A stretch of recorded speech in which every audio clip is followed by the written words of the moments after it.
I'm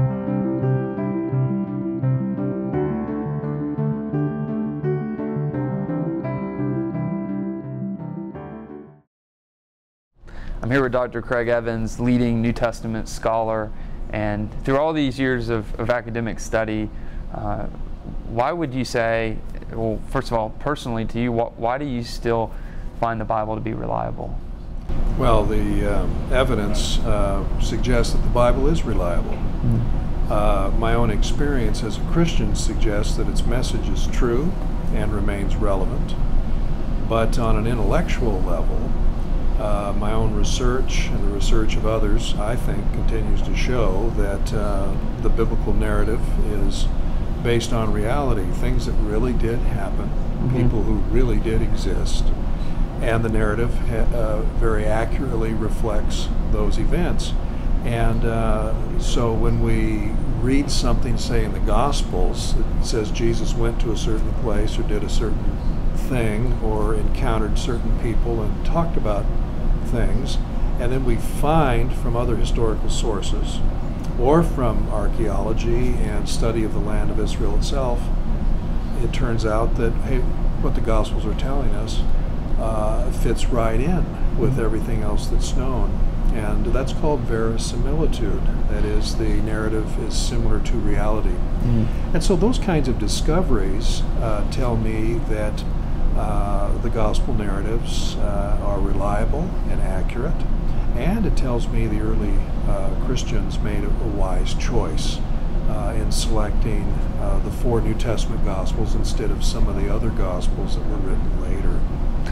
What advice would you give to young people, or really people of any age, who are coming to these questions of, can I really trust the Bible? Perhaps they're reading, some popular works by Bart Ehrman, and they're having just some deep, like really a crisis of faith over these things. I meet students all the time who are wrestling with these types of issues. What advice would you give them? Yeah, that's a very good question, and ultimately to answer it well and to provide, say, reassurance, there is some study involved. A pat answer really isn't sufficient. What I think students and others who are shaken up by some of these claims, they need to know, first of all, that popular media, whether it's news media or just popular publishing, is always looking for something sensational and iconoclastic, and that's very much the spirit of the age right now. So making claims that either Jesus didn't exist, or that Jesus had a wife, maybe he had children, or he's nothing at all like the way he's portrayed in the Bible, or that his teaching is exotic and strange and very different from what the church has always said. These kinds of ideas are very much in vogue. And some of the writers, they know better, but others don't. Dan Brown is very naive, and so his Da Vinci Code was just rife with errors and silliness.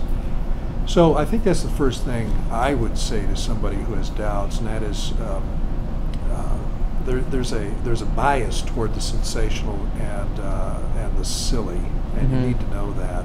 There's a lot of very good research and very sensible positions that are known and published, but they don't get the media attention, and so you're not going to read a newspaper with a headline that says, guess what, the Gospels got it right.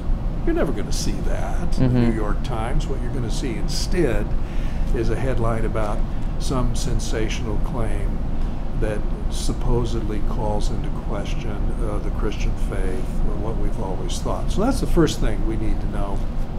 The other thing that students and lay people and others who are wondering about these claims is that there really is a substantial body of scholarship. There are it isn't just a frantic preacher who's pounding the pulpit with his Bible and saying you can believe it.